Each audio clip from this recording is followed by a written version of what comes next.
I can't get this particular TikToker out of my mind. I don't even know what her handle is, but I see her in my feed and she's like really young looking. She's probably no more than about 20 years old and she's a little bit on the heavier side. And she always profiles her dinner, her lunch, whatever it is that she's eating.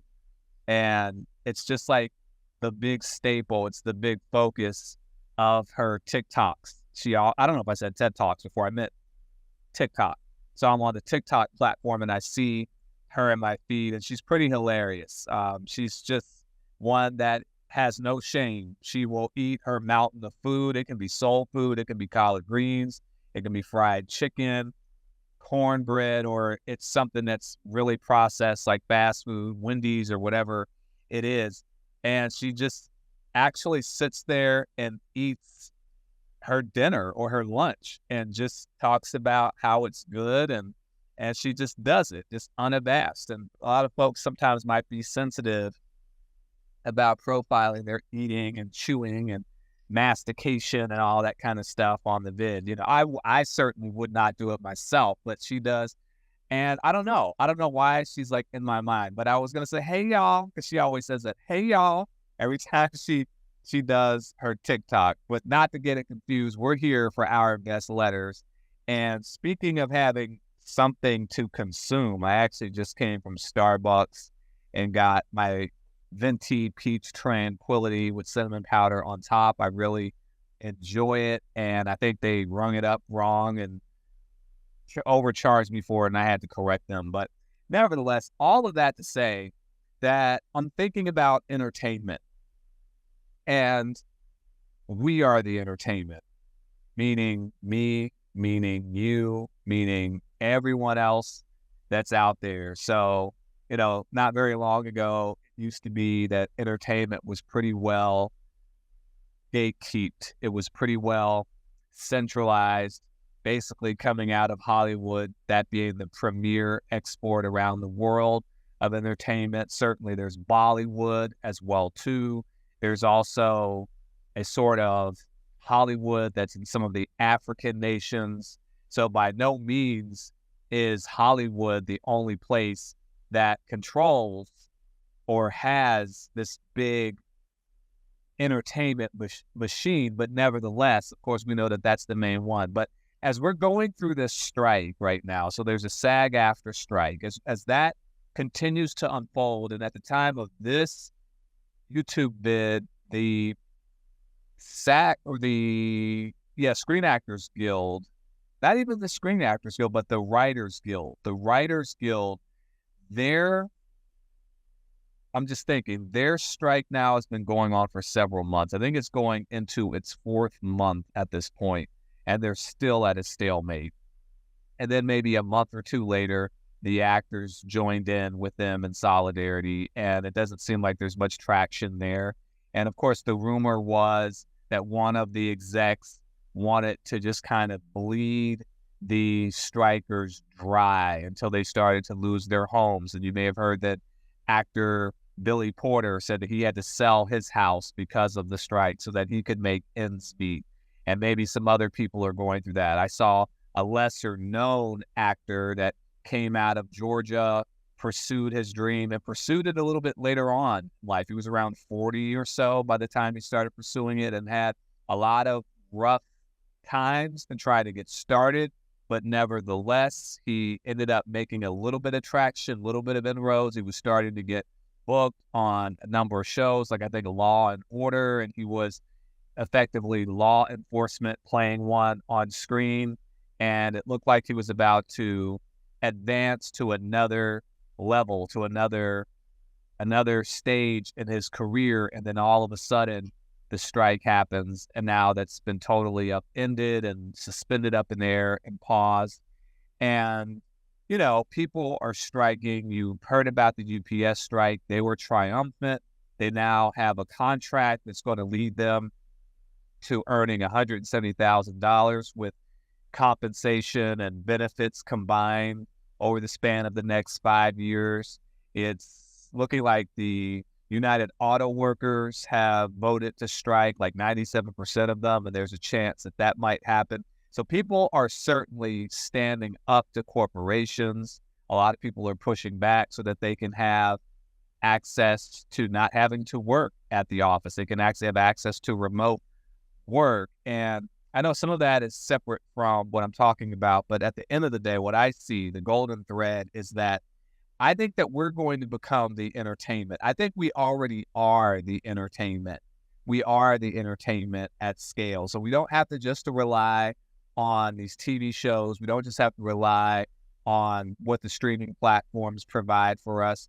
But, we have the alternative right here of YouTube. We have the alternative of, as I was saying, the TikTok. We have the alternative of Twitch. We have the alternative of Discords and so on. And it's just making me think that, okay, it may be at some point, and I hope so. I hope that the writers and the actors do actually get a fair deal, a square deal, a new deal, whatever that they need so that they can have a respectable living wage. I'm a person who writes. You've heard me talk about my book, White Girl Within. I wrote that. I continue to work on a number of other projects. I teach composition, creative writing, and literature at the college level. So I'm a person who absolutely respects writing, especially now that I'm a published author. And I have an acting background myself. I graduated from a performing arts high school. I've done work on stage in a number of the professional theaters here in Cincinnati. I also have been fortunate to make it to perform in films, and some with A-listers just as well too. No big parts, but just a part of the process. So that was cool. So I again have a deep admiration and respect for actors and the craft. I am one, not a big time one, but I am one, and I've studied it. I was even in a acting conservatory, even making it to doing some work at Juilliard, not as a student. I was not a student, but I was invited to be a part of something there. So the point I'm saying is that I have perhaps an above average appreciation and respect for the performing arts, being a part of it, having a background in it, growing up in it. So I definitely want to see that there's a resolution. And just now that I'm on the side of adulting, when it comes to making a fair wage, when it comes to having dignity, I want to see that. Yet at the same time, I feel like we are entering a new era, because we do, love it or hate it, we have AI, and that's something that we didn't have before. And AI is going to make a lot of fundamental changes, not just to the entertainment world, but to the way that we work and live and play, period. And a lot of that is really, really on blast right now. It's all the more apparent. And so it leads me to think that, what? We're going to be the entertainment. We already are. And that's the other thing that's different too, is that there's this backlog of plenty of content creators across the platforms that I was speaking to, across YouTube, like I said, across TikTok, Twitch. There's still folks on Snap, and there's all of the other sort of up and coming platforms that are a lot less popular, but people are on them nevertheless, and they're doing things. And so as this continues to happen, what do you think that we're going to say? Like, as folks that are gaining a bigger piece of the market share, of the entertainment market share, that is, what is it that we are going to put out there to be seen? If you are on YouTube, or if you're thinking about being a content creator on YouTube, returning to it or starting out, what do you want to talk about? What do you want to say? How might it entertain as well as educate? I am still finding my voice when it comes to doing this process, when it comes to OBL. So I'm still trying to figure out how to hit my stride, so to speak. I'm early in the process of developing content, and this is for self-help. So this is more reflection. sometimes, yeah, there's entertainment value, but it may not be anything that's like super compelling right now. But as time goes on, I think I'll get better. And so I'm thinking what I'll put out there for entertainment is, I guess, a reflection of what we do in the world, a little bit of a microcosm of that. So entertainment that is somehow funny or somehow thought provoking, somehow at the same time valuable to you. So I don't know. I guess we'll just figure that out. But if you are ahead of me and you think you have a sense of what you would do, dance videos, singing, I don't know. Let me know. Put that in the chat. And also let me know, what kind of entertainment do you think you'd want to see? Or is it one of those things that you would know it when you see it? Like you don't have necessarily any prescription or anything ultra specific about what you want for entertainment. You'll see it when you see it. I don't know, but let me know. I'm just wondering what you think about this. Like, that would mean a lot to see effectively the replacement of actors in the way that we've known it, actors on stage and certainly actors on film. And maybe I'm just too premature and too ahead of this, but you know, Stranger Things is iconic, Orange is the New Black is iconic, Euphoria, iconic. But what if those kinds of shows all of a sudden kind of just go on the ash heap of history, and increasingly we are just more interesting? It's like we can take snapshots of the everyday life, of what makes up everyday life, but somehow it's entertaining. You know, it could be like that TikToker that takes things as mundane as food and somehow is able to present it in such a way where it's just funny. She's comedic without trying to be, and she's also very human in displaying that, yeah, we all need to eat. So there's certainly that.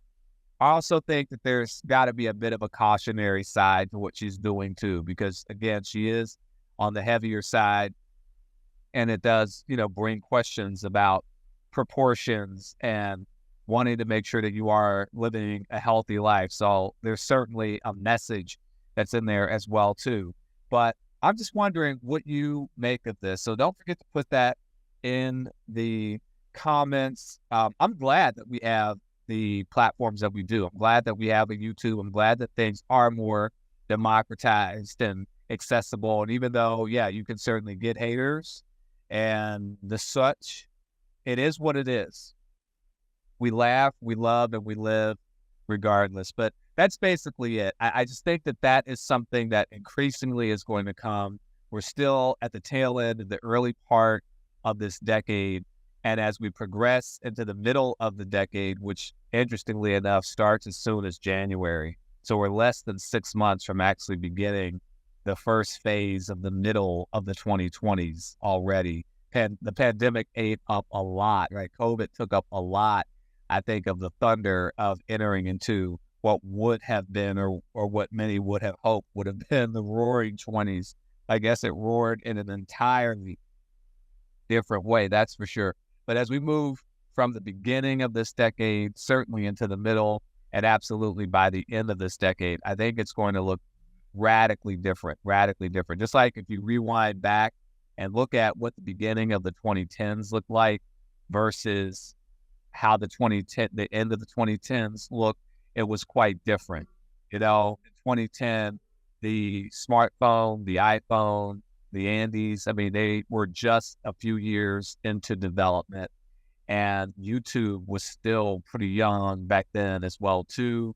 And you didn't really have Snap taking off yet. Twitter, now X, but Twitter at the time wasn't even really taking off as much as it wound up doing as we moved into the middle of the 2010s and certainly towards the end. And what you ended up seeing in the 2010s was what? The rise of us, the rise of people talking and doing things and being able to show the best and the worst of humanity. And certainly we are striving to be the best, almost like culture being the pursuit of our total perfection. We certainly are imperfect, but that pursuit, we're trying to take the best of what we have to offer. That's a part of moving to great culture, and it's certainly a big part of what we're looking to do here in our best letters. But it makes me think about the 2020s. We started out in calamity, of course, with COVID in the beginning of this decade. But as we move to the end, I think that our presence is just going to accelerate more. And it just makes me think that the once revered movie star and musicians and this sort, unless they already have a big following, I think they're going to be less and less relevant, less the case. But what do you think? What do you think? Let me know. I'd love to know about, again, your thoughts on today's vid and also your thoughts about what you would do for entertainment and how you would feel about us, the people, being much more at the forefront in terms of how we show how we laugh and love and live. I'd love to know more about that. And if you want to engage in deeper reflection on just that question, laughing and loving and living while being the best authentic version of yourself, don't forget to look me up, RonnieGladden.com, book a session, join my email list, and we can stay in touch and do all those cool things. All right. Love talking to you as usual. See ya. Thanks for hanging out. And don't forget, send me a letter.